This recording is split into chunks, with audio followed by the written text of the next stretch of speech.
So what we're given here is we're told it's a quadratic function, and it has rational coefficients. That means essentially it works.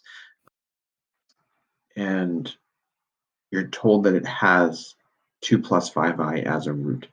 So if it's quadratic, that means it only has 2 total, and the other one has to be the conjugate of 2 plus 5i. So the two roots are 2 plus 5i and 2 minus 5i.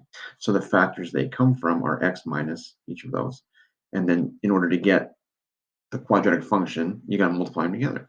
So essentially what we're going to do is what we did in the last example, but with numbers. So you distribute the negative,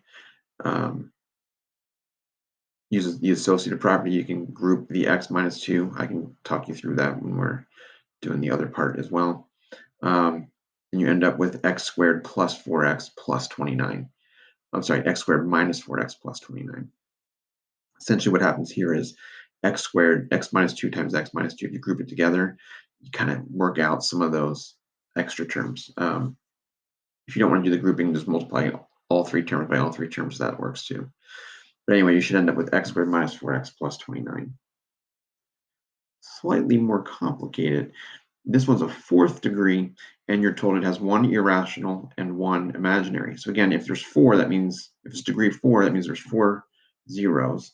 And if you know that 1's irrational, that means its conjugate also has to be, so 3 plus root 7. And if 4i is 1, then its conjugate negative 4i would be 1. So x minus each of those things is going to be the factors that those zeros came from. Multiply it all together. And what you end up with is x to the 4th minus 6x cubed plus 18x squared minus 96x plus 32. All right, so that would be the 4th degree function that those 2 roots you were given at the beginning came from. All right, so you've got 2 to try here.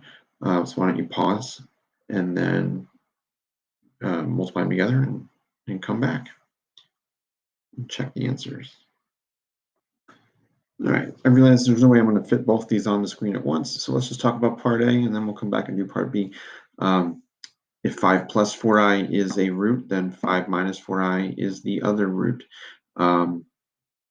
X minus those is the factors they came from. I grouped the x minus 5 together, so x minus 5 times x minus 5 is x minus 5 squared.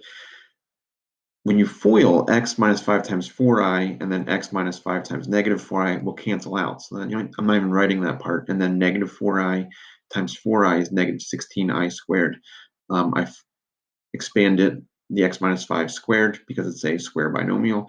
And it's x squared minus 10x plus 25. Negative 16i squared ends up being plus 16.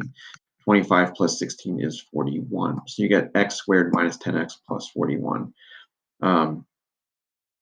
Would be the equation. So I guess y equals would be the equation. Anyway, so x squared minus 10x plus 41. All right, pause it and let's look at part B. So for this one, you've got 2 minus root 3, so that means 2 plus root 3 is the other root. If you got 5i, that means negative 5i is the other root. Multiply it all together, you end up with x to the 4th minus 4x cubed plus 18x squared minus 100x minus 175. All right, let me know if you have other questions.